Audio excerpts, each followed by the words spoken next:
तर व्हिडिओ बनवायचा मुद्दा असा की ज्यावेळेस कांद्याचं मार्केट वाढलेलं असतं 30 रुपये 40 रुपये 50 पर्यंत गेलेलं असतं त्यावेळेस पेपरमध्ये किंवा टीव्हीला बऱ्याच ठिकाणी बातम्या दिल्या जातात की कांदा महागलाय.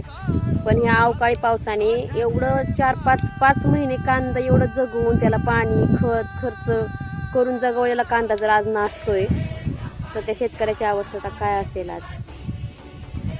बाजारमध्ये गेल्यावर तुम्ही त्यांना म्हणताय की का 10 रुपये कमी करून द्या. ज्यावेळेस तुम्ही दवाखान्यात जाता तर म्हणेन तेवढे बिलं भरता. तुम्ही ज्यावेळेस कपडे घ्यायला जाता त्यावेळेस तुम्ही म्हणेन तितके मॉलमध्ये पैसे भरता. ज्यावेळेस तुम्ही हॉटेलला जाता 20 रुपये भेटणारी डाळ तुम्ही तिथं ती 120 रुपयांनी खाता.